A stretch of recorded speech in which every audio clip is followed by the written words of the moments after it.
അസ്സലാമലൈക്കും. ഇന്നൊരു മിനി വ്ളോഗാണ് കേട്ടോ.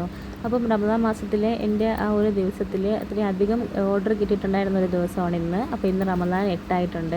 അപ്പം ഇന്നത്തെ വിശേഷം എന്തെന്നൊക്കെ ഞാൻ പറയാം. അപ്പോൾ ആദ്യം തന്നെ ഒരു 1.5 kg വെയിറ്റ് വരുന്ന 2 ടയർ കേക്കാണ്.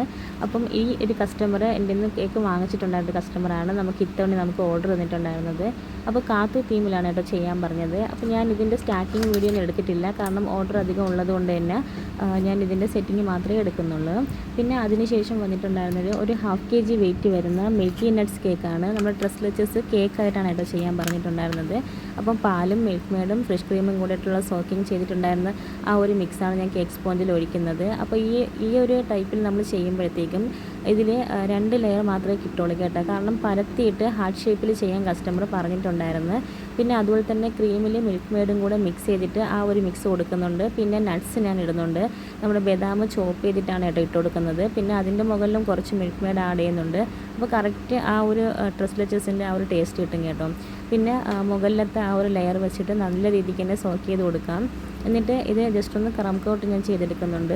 ഈ ഒരു ഡിസൈൻ ഞാൻ മുമ്പ് ചെയ്തെടുത്തിട്ടുണ്ടായിരുന്നതാണ്. കസ്റ്റമർ അതാണ് കേട്ടോ ചൂസ് ചെയ്തിട്ട് അതേപോലെ തന്നെ സെറ്റ് ചെയ്ത് തരണമെന്ന് പറഞ്ഞിട്ടുണ്ടായിരുന്നു. അപ്പം ഇതിൻ്റെ കൂടെ വേറൊരു 1/2 kg വൈറ്റ് ഫോറസ്റ്റും കൂടെ പറഞ്ഞിട്ടുണ്ടായിരുന്നു. അപ്പോൾ അങ്ങനെ നമ്മൾ സെറ്റ് ചെയ്യുന്നതാണ്. അപ്പോൾ ഹാർട്ട് ഷേപ്പിൽ സെറ്റ് ചെയ്തെടുക്കുന്നുണ്ട്. പിന്നെ ഇതിൻ്റെ മുകളിൽ വന്നിട്ട് ചോക്ലേറ്റ് ഗനാഷ് ഞാൻ ഒഴിക്കുന്നുണ്ട്. അപ്പോൾ ഇത് ഫുള്ളും റെഡാണ് കേട്ടോ, ആനിവേഴ്സറി കേക്കാണ്. അപ്പോൾ കസ്റ്റമർ പറഞ്ഞ രീതിക്ക് തന്നെ അതുപോലെ നമ്മൾ സെറ്റ് ചെയ്തിട്ട് എടുക്കുന്നുണ്ട്.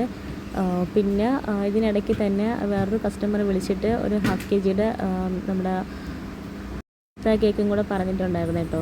അപ്പം അതും നമ്മൾ സെറ്റ് ചെയ്ത് കൊടുക്കുന്നുണ്ട്. അപ്പം ഇതെല്ലാം ഓരോന്നും സെറ്റ് ചെയ്തിട്ട് ഞാൻ ഫ്രീസറിലാണ് കേട്ടോ വയ്ക്കുന്നത്, കാരണം ഉച്ചയ്ക്ക് കൊടുക്കാനുള്ള കേക്കാണ്. ഇതാണ് നമ്മുടെ പിസ്ത കേക്ക്. പക്ഷേ ഇതിനകത്ത് ഞാൻ കൊടുത്തിട്ടുണ്ടായിരുന്നത് നട്ട്സ് എന്ന് പറയുന്നത് ബദാമാണ്. കാരണം എൻ്റെ ആ ഒരു ടൈമിൽ പിസ്ത ഇല്ലായിരുന്നു. അപ്പോൾ സൺഡേയും കൂടെ ആയതുകൊണ്ട് തന്നെ കട അവധിയായിരുന്നു കേട്ടോ. പിന്നെ ഉച്ചയ്ക്ക് കേക്ക് കൊടുക്കണം, പിന്നെ അതുപോലെ തന്നെ നോമ്പും കൂടെയൊക്കെ അല്ലേ. അപ്പോൾ ഞാൻ കസ്റ്റമറോട് ഇങ്ങനെ കാര്യം പറഞ്ഞപ്പോൾ കസ്റ്റമർ പറഞ്ഞത് കുഴപ്പമില്ല, നമുക്ക് ഉള്ളതുകൊണ്ട് സെറ്റ് ചെയ്ത് തന്നാൽ മതി എന്ന് പറഞ്ഞിട്ടുണ്ടായിരുന്നു. അപ്പം ഇതാണ് കേട്ടോ നമ്മുടെ കേക്കിൻ്റെ ഫൈനൽ ലുക്കൊക്കെ. പിന്നെ നമുക്ക് ബാങ്ക് കേൾക്കാനുള്ള സമയമായിട്ടുണ്ട്. അപ്പോൾ ഇതാ ഒരു ഗ്ലാസ് പാലും പഴവും ഞാൻ കൂടിയതും പിന്നെ ഈത്തപ്പഴവും ഒരു ഗ്ലാസ് നാരങ്ങയും കൂടെ എടുത്ത് കുടിച്ചിട്ടുണ്ട്. അത് കഴിഞ്ഞ് നമസ്കാരമൊക്കെ കഴിഞ്ഞതിന് ശേഷം ഇതാ കുറച്ച് മരിച്ചിനി ഇത് ഉടച്ച് വെച്ചതാണ് കേട്ടോ. ഇന്ന് നമുക്ക് വലിയൊരു കേരച്ചൂര കിട്ടിയിട്ടുണ്ടായിരുന്നു. അപ്പോൾ അതിൻ്റെ ആ ഒരു മുട്ടയുണ്ടല്ലോ, മീൻ മുട്ട, ആ മീൻ മുട്ട നമ്മളിതാ ഇതുപോലെ വേവിച്ച് വെച്ചിട്ടുണ്ടായിരുന്നു. അതുപോലെ തന്നെ ഈ മീനിൻ്റെ ഒരു കരൾ അത് വന്നിട്ട് ഫ്രൈ ചെയ്തെടുത്തിട്ടുണ്ട് കേട്ടോ.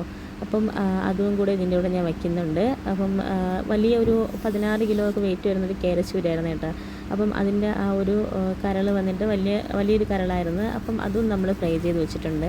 പിന്നെ അത് തന്നെ മീനും വെച്ച് കൊടുക്കുന്നുണ്ട്. കുറച്ച് മീൻ കറിയും കൂടെ ഒഴിച്ചിട്ട് ഇതും കൂടെ കഴിഞ്ഞിട്ടുണ്ട് കേട്ടോ. അപ്പോൾ നമ്മുടെ വീഡിയോസൊക്കെ ഇത്രയേ ഉള്ളൂ. മറക്കാതെ നമ്മുടെ ചാനൽ സബ്സ്ക്രൈബ് ചെയ്യണം, അതുപോലെ തന്നെ ലൈക്ക് ചെയ്യണം, ഷെയർ ചെയ്യണം. നിങ്ങളുടെ വിലയേറിയ സമയം കൊണ്ട് നമ്മളെ സബ്സ്ക്രൈബ് ചെയ്തൊന്ന് സപ്പോർട്ട് ചെയ്യണേ.